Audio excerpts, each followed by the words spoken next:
legacy of the red, white, and blue. It's time for Veterans Issues, the show that brings you information about veterans, military, and their family. Now here's your host, Ken Rollins. Welcome to Veterans Issues. Ken Rollins here, and today we are brought to you by the Red, White, and Blue, and we've got a special guest that you're going to like. We'll be right back with the Secretary of State, John Merrill. Stay where you are. Get a pen. Welcome back to Veterans Issues. Today is a great day. It's coming up here on the 4th of July, a very patriotic day. I got a very patriotic guest, and today I got Secretary of State, John Merrill. Welcome to the show, John. Thank you, Ken. Great to be with you again. Good to be with you, buddy. You got any time. You was on here before. You want to come be the co-host sometime? Anytime. It pays good. Yes, sir. Give you twice as much we gave you last time. Yes, sir. But we want to talk about a lot of things, and I've been trying to watch you in the news. I see you from Washington, D.C. to all over the state of Alabama and beyond. First of all, I see on your Facebook it says all 67. I Yes, just sir. figured that out not too long ago. It took me a long time, and I didn't study it a lot, but then it hit me. Heck, he's in all 67. We Yes, have sir. 67 counties. Yes, sir. Do you go to all 67 every Oh, yes, year? sir. Every year. This will be More than once? Yes, sir. This will be the 6th year in a row that I've been to all 67 counties and the 7th time that I've done so. As of today, since January the 1st of this year, I have been to 44 of the 67 counties for 270 unique visits to those 44 counties that I've been to so far. And we'll make all 67 before the end of the year, of course. I could bet you got some stories out there. I mean, you got guys with mules and wagons to Mercedes-Benz and all, from all in between. There's no doubt about it. No doubt about it. There's some good people in the state. Outstanding people and Yeah. some outstanding events and festivals and activities that we're able to go to. I love to go to the festivals and to visit with folks, and just like we have Oxford Fest here, and just like we have the Tomato Festival in Slocum, we have the Rattlesnake Rodeo in Opp, we have the Peanut Festival down in Dothan, and the Potato Festival up in Henniger. It's just all over the state. Did you eat in that rattlesnake when you were down there? Of course I did. Oh my Yes, goodness. sir. I It's never- like white meat, No, except there's not enough meat on the bone. It's too much. I thought too you were much going to say it bone. tastes like chicken. No. Everybody tell you it tastes like chicken. But that's awesome but you're from this area, Yes, sir. Cleveland County type area. But I remember out at my church out there, people were talking about you coming out there, and they started talking about, I would love to have a legacy that you've already made as a honorable, morally straight man. And I see the places you go from Montgomery. Most of the Secretary of States that I've lived through, and I told you before, I was down there with George Wallace, Yes, sir. Elvin Stanton, and Billy Yes, Joe sir. Camp, and all that bunch. And I never seen anybody would just leave them nice air-conditioned offices to get out there on the road like you do. And there's purpose behind that, I guess. Yes, sir. And you know, it's funny too, Ken, because some of my detractors, they'll say, you spend too much time out of the office. And I'm like, well, what do you want me to do? You want me to sit here behind the desk waiting for you to call me? I mean, if you need to call me on my cell at 334-328-2787. You're going to get me any time. Yeah. People call me all the time. Even when I was in Russia, I had somebody call me. And I was talking to them, and they said, well, where are you? And I said, well, today I'm in Russia. And they said, why did you answer the phone? I said, because it rang. You know, if it rings, I'm going to answer the phone. Probably somebody calling. But Ken, seriously, when we've been able to accomplish as much as we've been able to accomplish since I've been the Secretary of State in breaking every record in the history of the state for voter participation, voter registration, reducing the workforce in our office by 25%, actually having 30 people leave the office of the Secretary of State, when we have saved the taxpayers of this state $2,619,021.21 cash money as of last Friday, all I can say is roll tide. There you go. So we want to make sure, of course over here I'm going to say go Gamecocks, Yeah. but we want to make sure that our people know what we're doing. And the only way for that to occur is for me to get out and share with them, to talk to people in the media throughout the state and make sure they understand the message and what we're actually trying to do for them. But I also noticed that in the business you're in with the voting of the thing like that, our registrar and everybody, when you come to town, they get excited because they can, and they always, matter what the event, whether it's law enforcement, whatever, they always got you pulled over to the side and they're talking to you about situations. Yes, sir. And that's another chance for you not just to talk to the people, but the people that are supposed to make the voting go Ken, right. look, it's not just about voting. It's not just about the elections. It's about business services too. Almost every new initiative that we have introduced in the Office of the Secretary of State in the 3 years and 6 months and 13 days that I've had the privilege to serve you in this role, we have learned from our people in the counties about frustrations that they've experienced, about things that they've witnessed that they felt like could be addressed if somebody would just listen to them. Yeah. Then when they've told us about them, we've taken it back and we found a way to implement it. And that's what people want to know. They want to know, if I share something with this elected official, are they going to take it and just write it down and throw it in the trash when they get back to their office? Or are they going to do something with the information I'm sharing with them so we can improve the lives of all Alabamians? That's what we strive to do. One of the things I noticed, when you're speaking to groups, it may be somebody at the Capitol, it may be somebody in Montgomery, and it may be a Republican convention type thing or a Democrat, whatever. But I also see you in churches. You was in a church last night, as I remember, Fairhope or something. Yes, I sir. saw First pictures. Baptist Fairhope. In that crowd, there's people of all stripes, so to speak, and there's people that of all different incomes, and it gives you a chance to let everybody know that when they start talking about I can't vote because poor or whatever, I hear all that stuff, and I can't. How in the world could that be when this man? I remember you telling me one time you go to people's houses. We've done that. Go to their home. Absolutely, Ken. As a matter of fact, just a couple of weeks ago, one of our team members actually went to someone's home in Pineapple down in Wilcox County because they did not have a voter photo ID, and we went to their home and gave them one for free. Ken, all we're trying to do is to ensure that each and every eligible U.S. citizen that's a resident of Alabama is registered to vote and has a photo ID. And all the new things that we've introduced and implemented in our office are designed for one purpose, to make it easy to vote and hard to cheat. I dare one of you out there to ever tell Ken Rollins that it's hard to vote in this state. I just don't tell me that, or do tell me that, and I'm back off because I'm going to slap at you. The thing about not just for voting, I mean, I wouldn't want to be in this world today without a picture ID. Yes, sir. Yes, not sir. just for the voting privilege, Yes, sir. but I want that because I have to use mine a lot. Well, no doubt. And you know, one of the things my wife just recently said to me, we were just talking one day, and she said, you know, either an ID is racist or it's not.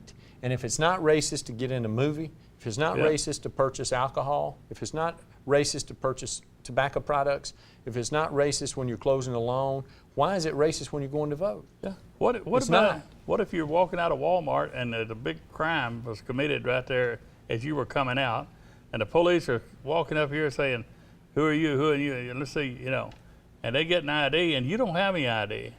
You're in a bad way. Thank you. Yes, I'm sir. saying I just want that to say, here's my ID. Yes, You sir. know, and I'm gonna vote with it, and I'm gonna go down here and I'm gonna get this and that. I just cannot imagine anybody old enough to vote that don't want or wouldn't have the cousin or the nephew or somebody to take me down to the place. Absolutely. But I've seen them.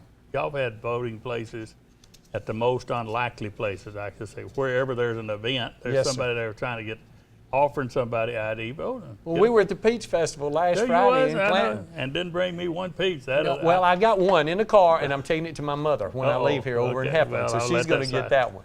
But I started big as a I started softball. sending you a thing on a Facebook. I love them, and I was going to say, please bring me. I got the money. I'll pay for it. Man, I should have brought you Yeah, one. yeah, I know it. That would have been nice. But I got to go to a break. Hang on right where you are. Yes, sir, I'll be right friend. back. Get your pen. Stay right there. Welcome back to Veterans Issues. We're talking with the Secretary of State, John Merrill, and we're talking about various things for voting, the rights to vote, how easy it is to vote in the state of Alabama.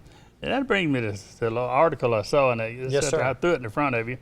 It's from the New York Times. Yes, sir. And it's criticizing Alabama about being hard to vote. Well, And look, when you said they're criticizing Alabama, they got to get in line for that privilege. Yeah. Because there's a lot of people want to criticize Alabama, but when you're the best, people want to criticize you. And I'm telling you this, there's no better state in the union than the great state of Alabama. And I'm excited to live here, and you are too. We could live anywhere we want to in the nation or in the world. And we choose to live here because this is the best place to live and to raise a family. But when I read that article, and of course, you know I contributed to it. The New York Times contacted me and asked for some words about what we were actually doing in certain areas. And I just laughed, Ken, because it's difficult for people that are not from here to fully understand what we are doing each and every day. And I've already said, my singular goal in the area of voter registration is to ensure that each and every eligible U.S. citizen that's a resident of Alabama is registered to vote and has a photo ID. And since January the 19th, 2015, we've registered 1,015,068 new voters in Alabama. 1,015,068 new voters. We now have 3,394,791 registered voters in Alabama. Those numbers are unprecedented and unparalleled in the history of the state. And in the last 3 major elections that we've had, March 1, 2016, when President Trump was nominated, Secretary Clinton was nominated, November the 8th, 2016, when President Trump was elected, and December the 13th, 2017, when Senator Jones was elected by defeating Judge Moore. We broke every record in the history of the state for voter participation. 1.25 million in March, 2.1 million in November, and 1.3 million last December. And not one person has ever been denied access to the vote since I've been the Secretary of State, since we've implemented voter photo ID.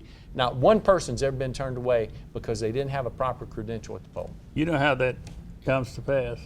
I remember somebody running for president standing up there in Birmingham, Alabama. Yes, sir.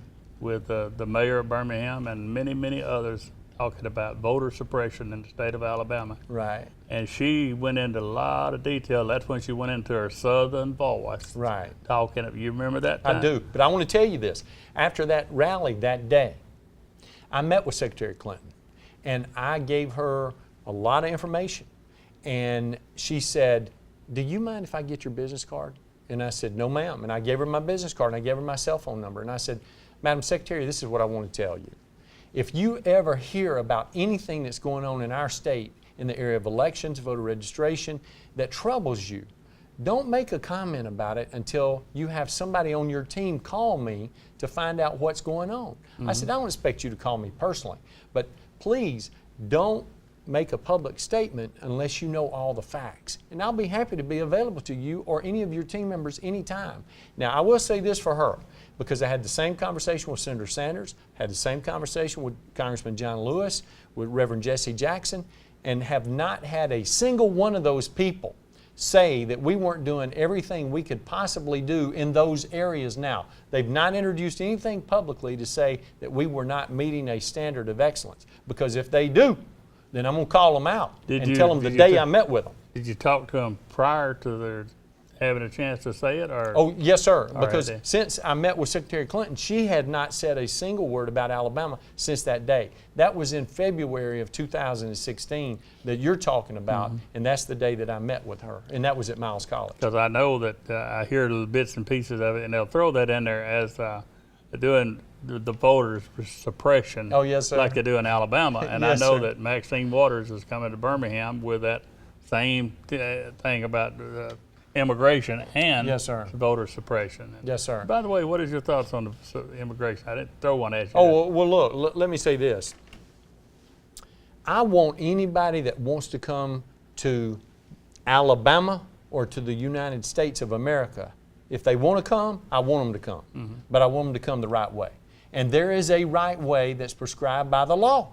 Now, if you don't like the law, you need to change the law. But don't think that you can just come here and you can just come live in my house or come live in your house or just get all the resources that are available at our schools And or I'm at our gonna pay your- I'm hospitals. gonna pay your No, medical. that's not right. But down at the border, there's 30 entrances to seek asylum, legal. Yes, sir. And so if you go in between one of those and decide to come over the wall illegally, you should expect the consequences There's no doubt of about it. that. But that's where the problem lies, that we end up being talked down to because there's law enforcing laws that were passed by Congress, and Congress won't change any laws. Well, Ken, it's obvious you're just not as lovable as you used to Yeah, be. I know it. I You know, if you had a spirit of love and generosity Yeah. that some of our liberal or progressive friends possess, Yeah. then you wouldn't be as mean to these people as you, I know want it. to be. I feel so bad. You hurt me. Yeah, that is something that's really, really sad. Is people? We were talking off camera about people don't know. You can go out on the street corner and ask them who the vice president. They don't know. You can ask them simple questions. Ask them what the immigration problem is. They can't tell you. All they want to do is yell and cuss and That's right. hold up ugly words. Little children holding ugly words. Exactly. I'm telling you, I don't understand that part of why a mother would take it. What are you going to do today? Oh, we're going to go downtown, and we're going to protest. You're going to get to carry a sign that's real vulgar on your chest, and you're only 6 or 7 years old. That's the part that worries me about the future of the Yes, sir. country. There's no doubt about And it. that's awful. We get into that now. What is on business services? Your office does. I've seen some notices about that. Is that getting new license? Oh, or yes, what? sir. What? Anybody that starts a new business in Alabama, the paperwork has to go through our office before it can go anywhere else. And one of the things that we realized when we got there, I mean, I was told by the two previous secretaries of state, don't worry about business services because it makes money for the state of Alabama, so let them continue to do what they've been doing. And that sounded good, except for the fact that they were 7 to 9 months behind on their filings. Ken, when the paperwork came into the office, they were holding the paperwork and holding your checks for 7 to 9 months before they processed the paperwork or cashed your check. Now, we did some reorganization, minor restructuring to talk to people and make sure that they had an understanding of what our expectations were. And 14 months later, we revisited it, and they'd gotten it down to 41 days, which is outstanding. Wow. But that's still not where we wanted to be because we wanted to be on same day. So my director, my chief of staff, went to see the director of business services and talked to her and said, how do y'all process the paperwork when people pay the extra money to get it done the same day through the expedited fee? And she said, well, it's not same day, it's 3 days. And he said, no, I mean when people pay the extra money, the expedited fee, to get it done in a day, how do you do it from intake, process, and execution to completion to get it done that day? She said, well, it's 3 days. He said, why don't you tell me what you're talking about? She said, well, a day is 24 hours. He said, right. She said, a work day is 8 hours. He said, okay. And she said, so we have 3 work days to get it done in a day. He said, you know, I really don't think that's what the Alabama legislature intended when they said we could charge the extra money to get it done. 2 weeks later, we had her letter of resignation because she knew we'd been living in the land of Oz. We'd seen behind the curtain. There was no wizard, just somebody leading by the whack-a-mole principle, trying to knock people on the head to get them to do what they're supposed to do. But Ken, I'm honored to tell you that after she left, and we made some structural changes, and she joined one of 30 people that have left the office of the Secretary of State since we've been there.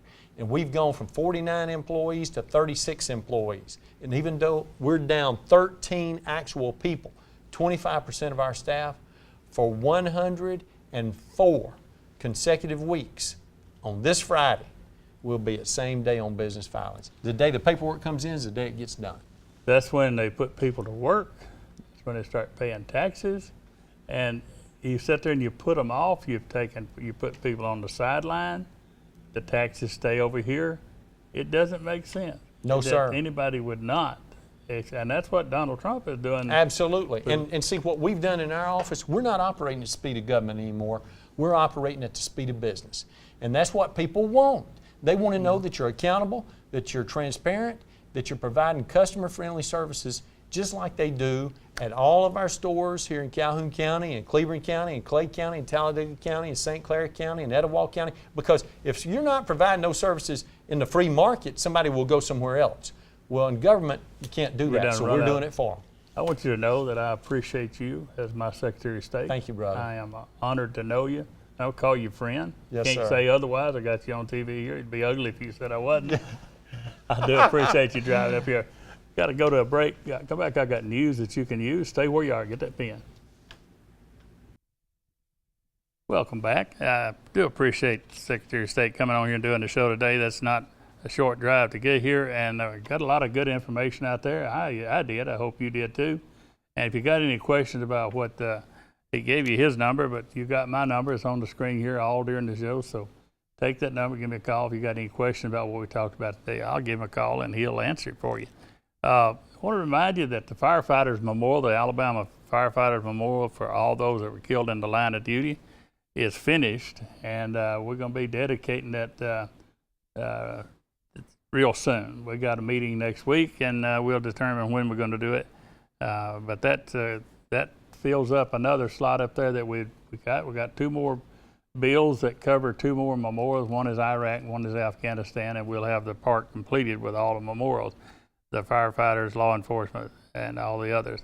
If you got a power chair out there that you're not using, you got I got a veterans, more than one. I got 2 that need wheelchairs that are not covered by Medicaid or VA or any other. They'd like to ride up and down the street and gossip, and they'd like to go to the mailbox and get their bills. And this will give them some freedom to do that. If you got one that's got good batteries in it, give me a call. I'll come pick it up for them. The Home Depot, not Home Depot, but Lowe's, if you've got been going to Lowe's getting a discount, you have to go on the internet and you go on to Lowe's.com/military and sign up. And when you go in there to get your discount, all you do is give me your phone number. And the event that was going to be this weekend with Home Depot building the ramp for that veteran, they've had to back off of it because the veteran ended up getting it done through the VA is going to do it for him. So the folks at Home Depot, even though their heart's in the right place, they're not going to get to build it for him. We'll do another one down the road. But thank you, Home Depot. The VA hotline, 855-948-2311, and the crisis line, if you're in danger of harming yourself or somebody else, 1-800-273-8255. When the voice comes on, press 1. There's a place here that really helps veterans and any kind of situation, power bill or whatever. It's woundedwarrioralabama@gmail.com. woundedwarrioralabama@gmail.com. 256-458-2715. Folks, I am so fortunate to know that we have somebody like that, Ross Winter and Bill Williams, and all of them they help me out so many times when I got a veteran in need. You got one when their power's cut off and their finances down. The law enforcement tag, can you throw it up real quick? This is the tag that helped us build everything. That tag is generated enough revenue to build the memorial. That's what we use to build the firefighters memorial. So when you go to get a tag, think about that. It goes with every color vehicle you can think of out there, and it says, "I support law enforcement, especially those that's killed in line of duty." This week goes out to all the first responders. They've had some rough time here in the last few days, and this salutes for you, and we'll see you next week here on Veterans Issues.